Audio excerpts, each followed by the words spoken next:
আলাইকুম, আমি doctor নুবাইরা Tasnim, consultant dermatologist, কর্মরত আছি ইউনাইটেড হসপিটাল গুলশান ২ এবং সাতারকুল ইউনাইটেড হেলথ কেয়ারে।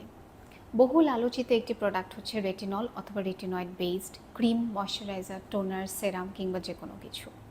রেটিনলের আসলে সর্বোচ্চ ব্যবহার কতদিন করা যায় কিংবা কিভাবে করা যায়, আজকে আমি এই বিষয়টা নিয়ে একটু খোলাসা করে কথা বলবো। যারা প্রথম রেটিনলটাকে শুরু করছেন তাদের ক্ষেত্রে আপনারা রেটিনল শুরু করার ক্ষেত্রে 1-2-3 রুলটাকে ফলো করতে পারেন। 1-2-3 রুল মূলত কী জিনিস?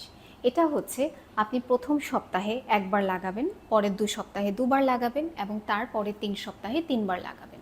এই জিনিসটাকে বলা হয় 1-2-3 রুল। যেহেতু রেটিনলের ব্যবহারটা খুবই সেন্সিটিভ এবং একটু ট্রিকি, যদি আপনারা এভাবে লাগান তাহলে আর যদি কোনো ধরনের সমস্যা ত্বকে হওয়ার বিষয় থাকে রেটিনলের জন্য, সেই জিনিসটা আর কিন্তু কখনো হবে না।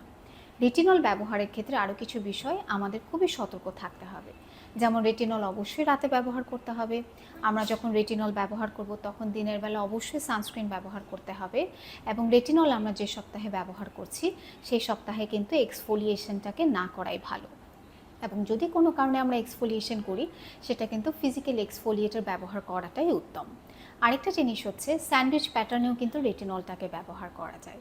যেমন আপনার ত্বক যদি খুবই রুক্ষ হয়ে থাকে, শুষ্ক হয়ে থাকে কিংবা ড্রাই হয়ে থাকে, সেক্ষেত্রে আপনি প্রথমে একটা ময়শ্চারাইজার ব্যবহার করবেন, তারপরে আপনি রেটিনল বেসড যে কোনো সেরাম অথবা ক্রিম ব্যবহার করবেন এবং এরপরে আপনি আবার ময়শ্চারাইজার ব্যবহার করবেন।